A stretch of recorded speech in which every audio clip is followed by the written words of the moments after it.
first-time guest, Brother Hakim Bey. Hello, Brother Hakim. How are you? I'm fine. I want to say peace to you and your audience, and thanks to your staff for being so very helpful. Lisa, Stephanie, Tom, and Lex. Oh, they're good people. Yes, I was on your website over the last few days doing research for our interview, and you've got a disclaimer up there, and I wanted you to explain that first to many people, millions of people who will go to your website and want maybe a little bit more explanation on that. All right, George. I could barely hear you. I was telling Tom this. The connection is very bad. Every time you speak, it's crackling very bad. I'm trying my best to hear. Should I have somebody call me back, or should I just continue on? Continue on for a little bit, and then we will call you back and reconnect in just a few minutes here. All right, what was your question again? As I was perusing your website, I noticed you had a disclaimer up there that someone has been using your name. And I wanted you to explain not so much using my name, but people often confuse me with another person who uses the pen name of Hakim. Somebody who wrote a book called Sacred Drift, Peter Lamborn Wilson, who uses the pen name of Hakim Bey. And so oftentimes over the last 10 years or so, people have been often confusing me, and I often got to, set people straight. So that's why I put that on up on the site, because, I heard that you was getting some emails saying that something about NAMBLA and all this type of stuff like that, which, I don't have nothing to do with anything like that. All right, tell us a little bit about the Moorish paradigm and how you got into this.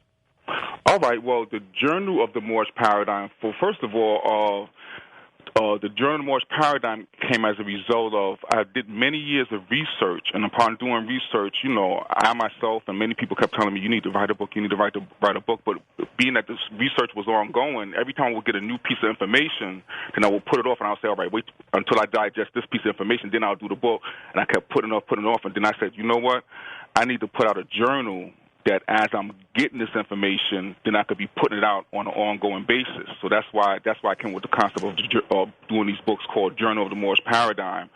So as I was doing this research, I had a way to document it and put it out there, and this way I can keep on moving on to the next issue. And it's been a journey. It's been a real journey. Oh, I've got to tell you, ever since I was a kid, I've been fascinated with the story of Atlantis. You have taken it even further than some of the things I was able to digest and find, Brother Hakim. It is truly amazing. Now, when you were doing your research for this, did you start finding some conflicting stories? Whoa.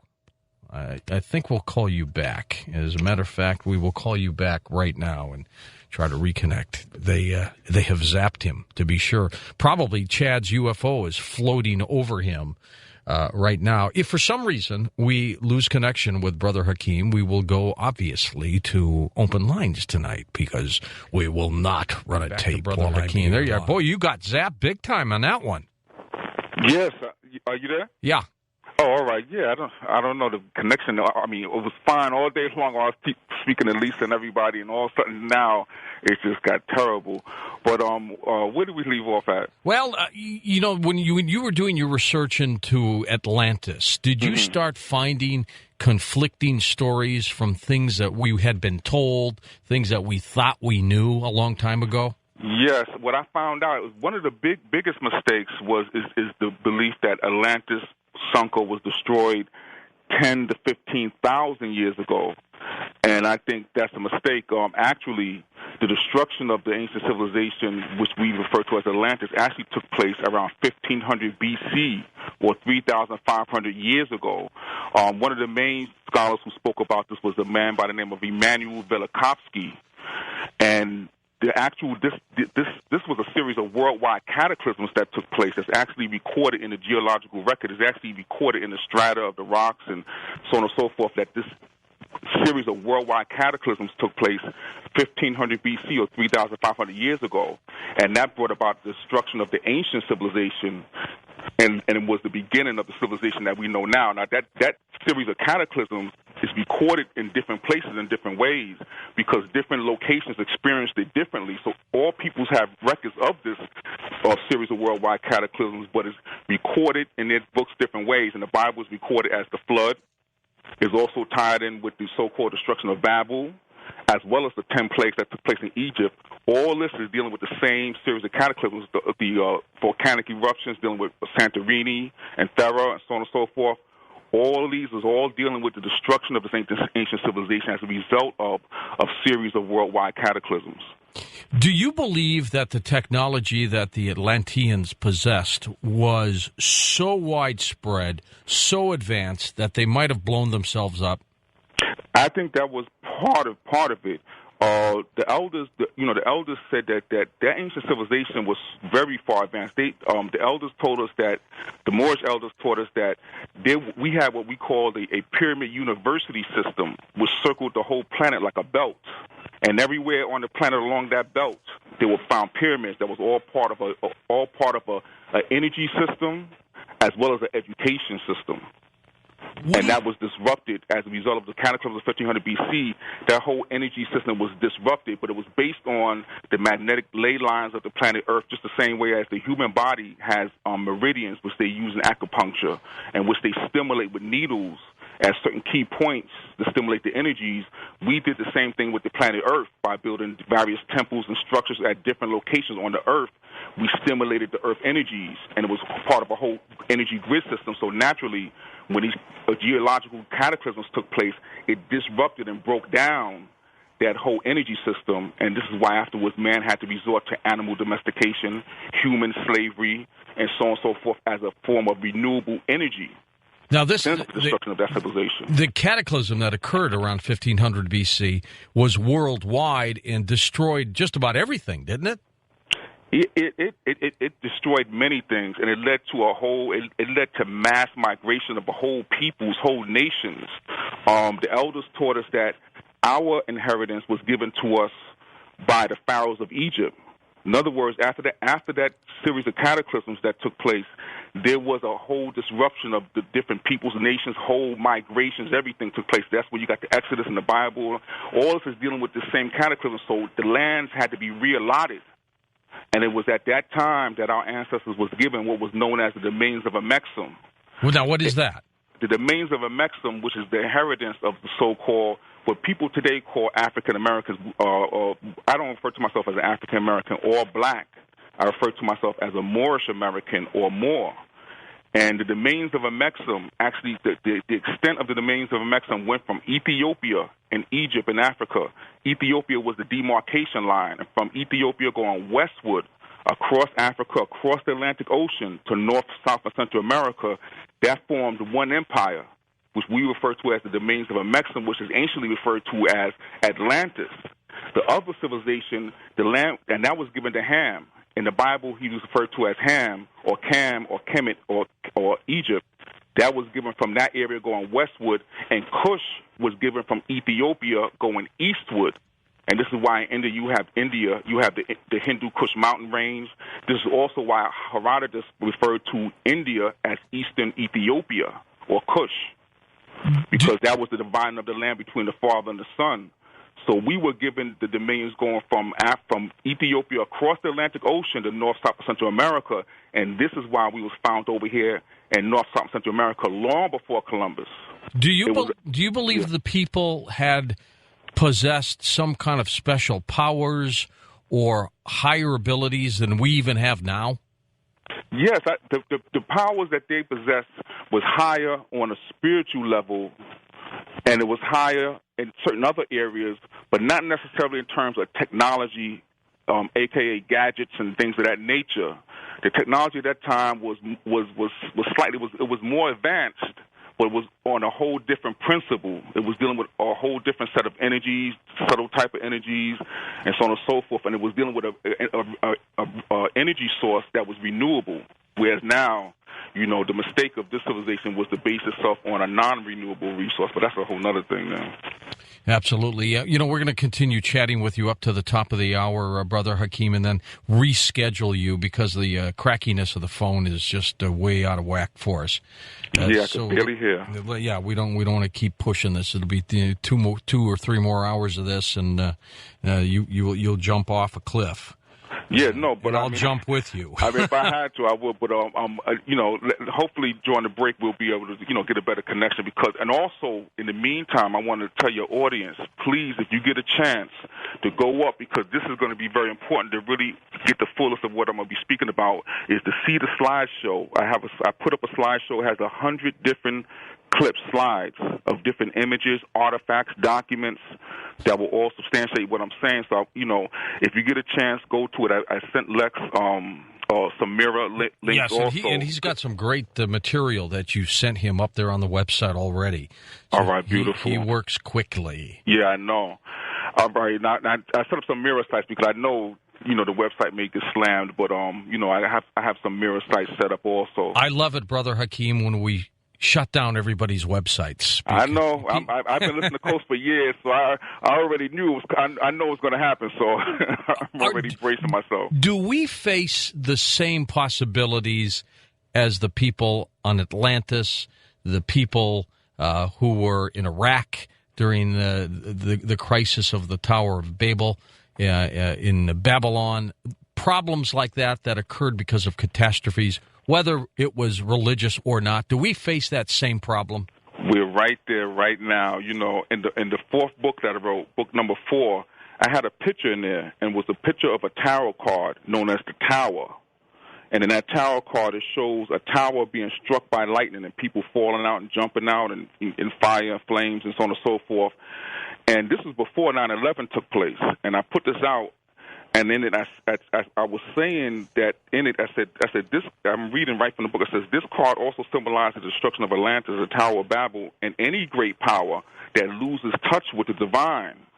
This will be the fate of America in the present world order if this does not go. If this world does not go on a sort of global spiritual retreat with the divine. And then I pointed out. I said, notice the crown falling from the tower. Nobody or nation is too great to fall. We must be humble and balanced in order to bear fortune and misfortune. And so here, just like Atlantis, it's like I seen it, and I knew the way the civilization is going right now. In other words, America is part of a great divine experiment. And we still have a chance right now. America still has a chance to fulfill its destiny and history, but certain things have to come out that was shoved underneath the rug. And if it's not brought out and dealt with, then it's not going to happen. This could be one of the greatest nations on the face that ever existed. But it's up to the people, and it's important that the people get the truth so that they can make the correct decisions in this day and time. When Atlantis went down, did it take with it that what we've always heard, some kind of crystal power source? What do you think? Well, the crystal power, the power source was dealing with the earth and dealing with the natural energies, and it was dealing with the energies that was within us. So in actuality, the energy which is within us and the knowledge of it never actually died. It is not actually gone. It still exists right now. But things have to change in order for it to come to fruition, in order for it to come forward. So the power source there was an energetic source, but it was also like biological, where the people had a role to play. They was part of it themselves. Did they possess this kind of energy themselves? Yes, we all possess these energies ourselves. In science and all kinds of things have been proving it. But this civilization, with regards to stuff like that, is at a very, very baby stage compared to Atlantis. You've heard of the group ZZ Top, right? The musical group. And Billy Gibbons was talking with me a few days ago, and he has this incredible ability, as so many other people do, of walking past streetlights and things like that, and they go on and off as he walks by. Is it that kind of energy you're talking about? Yes, that's all part of it. That is all part of it. As a matter of fact, it's funny you used to say that. I had that experience all the time when I walk. I do a lot of walking, and there's a certain light that every time I go past it cuts off and it cuts on, like clockwork. So yeah, these are just examples. These are glimpses that we have every day, but we often just walk past it and we don't recognize it.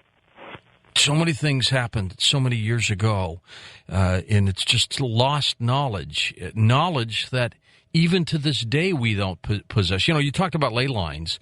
We've got that story of Coral Castle, which we've talked about so many times. I talked about it last night, where that 100-pound fellow, Edward Leedskalnin, put his facility, his structure, near special ley lines. This guy understood this. Mm-hmm. Why have we lost the knowledge? I think, it's because of the lifestyle. If you look at these people like him, like Victor Schauberger, like Tesla, like George Washington Carver, these are people that they seen the world and they seen nature from a different set of eyes. You know what I'm saying? And they was able to observe nature. See, the average person experience is the effects of nature. But they was able to go behind that veil and actually see the causes of these things. So naturally, they seen things from a whole different angle, and mainly because it was their lifestyle. Most of them, if you look at most of them, they lived relatively poor. They didn't have a whole lot of money. And oftentimes, like Victor Schauberger or George Washington Carver, they were very close to nature. And this is the key. This is the key because all the secrets are embedded and embodied in nature. And because we lost that connection with nature, we walk on concrete all day. We don't have a direct connection with nature no more. Sometimes when I see people all disrupted and crazy, I tell them, I said, take a day off from work, go into the woods, take off your shoes and socks, and put your feet into the earth, into the soil, and reconnect. Reconnect, and then you would tie, and then you will easily discover those energies. You sit by a river, and you just observe, you just watch, you just meditate, and all kinds of things will come to you. How did you find this? Did you stumble into it? Was it knowledge given to you? Oh, wow. Well, in terms of this, which is my life work, in terms of doing these different things, actually, when I really look at it, I can really trace it back to the time I was young, 5 years old, and experiment and fool around with magnetics and electricity and so on and so forth. But to carry it further up to now, I had certain experiences that happened to me, and I'm somewhat of a storyteller, so I would love to share these stories with your audience in terms of how did I come around to this? Because coming up in New York City in the South Bronx, many of the things that I've learned and I've been involved with will seem like it's almost like it don't match. It don't go together. All right. Well, you stay on the line. I'm going to have Tom come back to you and see if that scratchiness goes away. If it does not, what we'll do with your brother Hakim is reschedule you when we know the phone lines are fixed on either end. I think it's coming from your end somehow, but we'll double-check that. And if for some reason we can't get Brother Hakim back on, well, we'll have open lines for you, and I'll give you the numbers when we come back. No need to give them to you yet. I'm George Norrie. This is Coast to Coast AM. Man, in this age of incredible technology and satellites and our ability to take pictures of Saturn and Jupiter and beam them back, they still can't get phones working from wherever people might be. So the crackling line with Brother Hakim is it's too annoying. I think it would distract from some of the great information he has, so we will just have to reschedule with him at a later date.